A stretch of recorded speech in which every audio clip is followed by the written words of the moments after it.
দর্শক, নির্বাচন কমিশনের তফসিল অনুযায়ী আসন্ন ত্রয়োদশ জাতীয় সংসদ নির্বাচনে প্রার্থিতা প্রত্যাহারের শেষ দিন আজই নির্বাচনের প্রতিদ্বন্দ্বী প্রার্থী চূড়ান্ত হবে।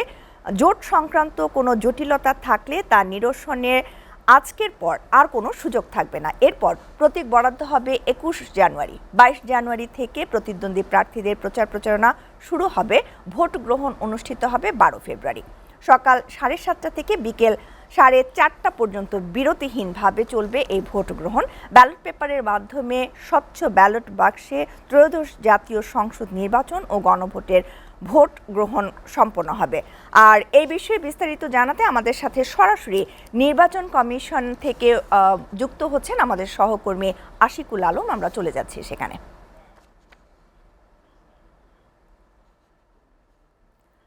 আশিকুল, প্রার্থিতা প্রত্যাহার সংক্রান্ত সবশেষ কি তথ্য আছে আপনার কাছে, এবং এছাড়া ছাত্রদল কি আজ কোনো ধরনের অবস্থান কর্মসূচি পালন করছেন, এই ব্যাপারে কোনো তথ্য আপনি পেয়েছেন কি?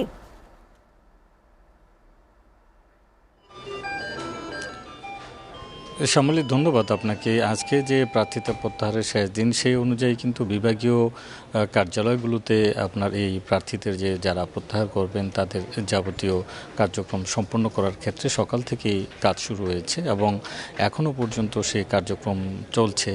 শ্যামলী, একটা বিষয় আপনাকে জানিয়ে রাখি যে যারা এই প্রার্থিতা আজকে প্রত্যাহার করবেন সেক্ষেত্রে রাজনৈতিক দলগুলো যে প্রতিটি আসনে তাদের যে প্রার্থী দিয়েছেন সেই প্রার্থীগুলো কিন্তু চূড়ান্ত হয়ে যাবে এবং এই চূড়ান্ত হওয়ার পরবর্তীতে যদি একই আসনে কোনো অধিক প্রার্থী থাকে কোনো রাজনৈতিক দলের, তাহলে সেক্ষেত্রে কিন্তু তারা দলের সভাপতি বা সর্বোচ্চ যিনি কর্মকর্তা বা দলের সভাপতি, সেক্রেটারি বা যারা রয়েছেন তাদের মনোনয়নের মাধ্যমে কিন্তু সবশেষ তারা তাদের প্রার্থিতা প্রত্যাহারের একটি সুযোগ পাবেন। কিন্তু এরপরই আর কোনো প্রার্থিতা প্রত্যাহারের সুযোগ থাকবে না। চূড়ান্তভাবে তাদেরকে নির্বাচনের প্রতিদ্বন্দ্বীদের মুখোমুখি হতে হবে এবং এই প্রচারণা কিন্তু শুরু হবে 22 জানুয়ারি এবং সেই 22 জানুয়ারি যখন প্রচারণা শুরু হবে সেই প্রচারণার মাঠেই কিন্তু আসলে তারা তাদের জয়ের লক্ষ্য মাত্রা অর্জনের জন্য তারা ভোটারদের দ্বারে দ্বারে তারা পৌঁছে যাবেন এবং সেই কার্যক্রমে কিন্তু সারা দেশই এখন মুখিয়ে আছে যে